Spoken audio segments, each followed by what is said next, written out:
విద్యుత్ శాఖలో జరిగిన దానిపై బహిరంగ చర్చకు నేను సిద్ధం. భరత్ నువ్వు సిద్ధమా అని ప్రభుత్వ విప్ ఎమ్మెల్సీ కంచెల శ్రీకాంత్ అన్నారు.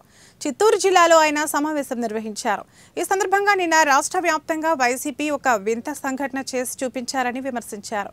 వైసీపీ పెంచిన విద్యుత్ ఛార్జీల గురించి వైసీపీ వాళ్ళే నిరసన చేయడం విడ్డూరంగా ఉందని అన్నారు.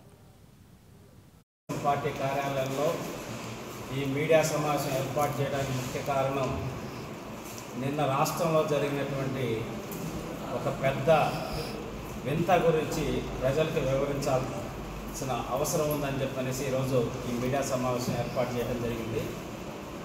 ఆ వింత ఆ జోకులు ఏంటంటే విద్యుత్ ఛార్జీలు పెరుగుతున్నాయని చెప్పనేసి వైఎస్ఆర్సీపీ నాయకులు రాష్ట్ర వ్యాప్తంగా ధర్నాకి పిలుపునివ్వటం.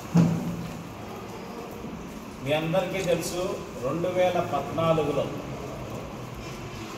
నారా చంద్రబాబు నాయుడు గారు ఈ రాష్ట్రం విడిపోయి 16,500 కోట్ల లోటు బడ్జెట్ తోటి రాష్ట్రాన్ని ప్రారంభించి